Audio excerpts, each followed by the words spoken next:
Welcome to West Virginia Author. I'm your host, Gordon Simmons. It's a great pleasure to have as our guest here today Jim Haught, venerable Charleston Gazette editor and author of a new book called Fascinating West Virginia, based on, I guess, quite a bit of time looking at interesting stories from around the Mountain State. Well, thanks, Gordon. Actually, the book traces my whole life at the Gazette since 1951. I've been there more than half a century now.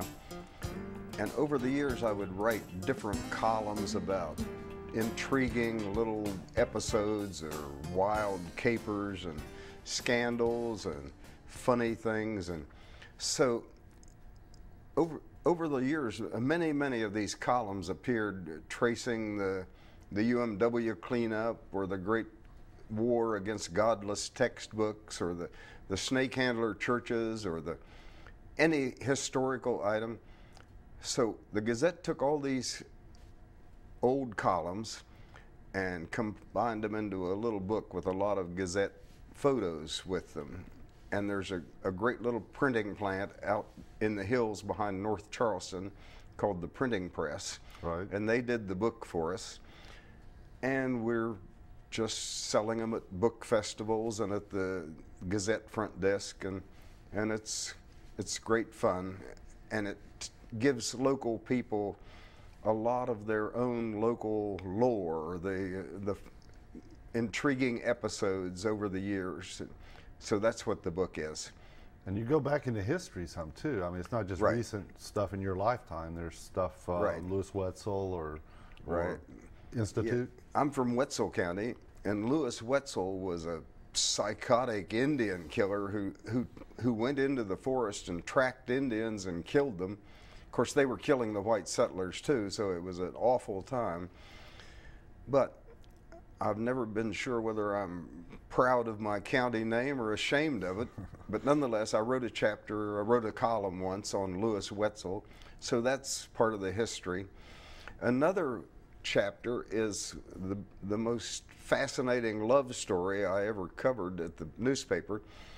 Down in the county courthouse, there are these old handwritten wills, and one of them was by a angry old plantation owner who bought the valley down at Institute. He bought it from the heirs of George Washington because Washington had surveyed that valley and claimed the land, and later Martha's descendants sold it to Samuel Cabell.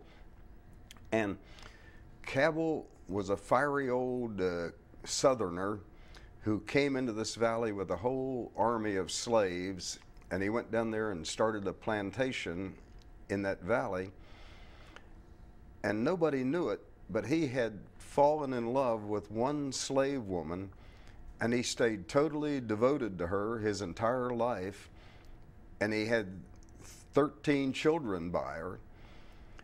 And when the Civil War broke out, he was a militant Confederate, and the white neighbors came with their guns one day and shot him and killed him.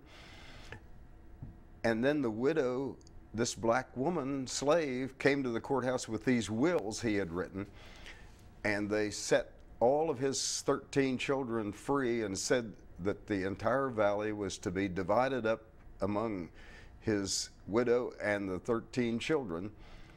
And at that time, that was a big scandal for a white landowner to have a slave woman for his permanent mate.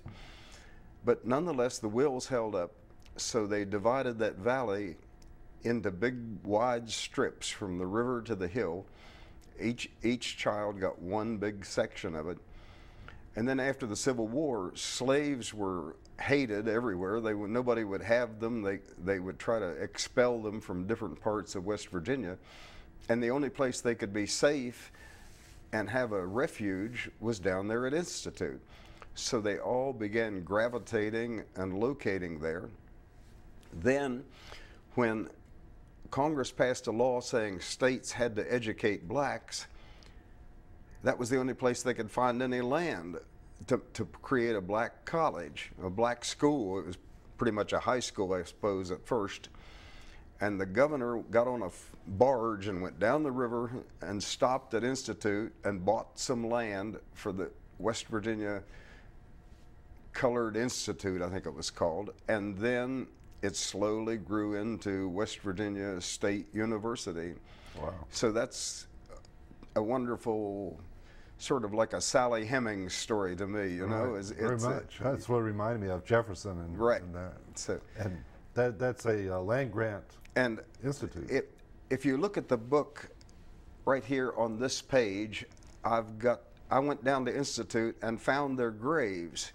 And there are two old tombstones of the plantation owner and his slave woman, and they're back in a little lawn beside the rehab center. So that picture is in the book as well, kind of very nostalgic.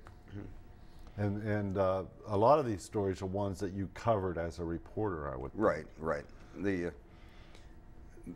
The textbook war against godless books tore up Charleston in 1974. That was the beginning of the culture wars in America, wasn't it? Right. The rise of fundamentalist politics was just beginning then. I think the radical 1960s caused a backlash among evangelical people, and in 1974 it all sort of came together in a mutiny in Charleston against school books, which the churches said were indecent, but I couldn't see any indecency in them, no matter how hard I looked. And they should see TV now, right? Yeah, right, right. So that chapter is in the book. Many things, like the great militant uprising in the UMW, when Tony Boyle was a crooked UMW president who had Jock Yablonsky murdered, and then a lot of West Virginia reformers went into this Miners for Democracy crusade and took over the UMW, and Boyle went to prison, and they reformed and cleaned up the UMW. So that's an intriguing chapter as well.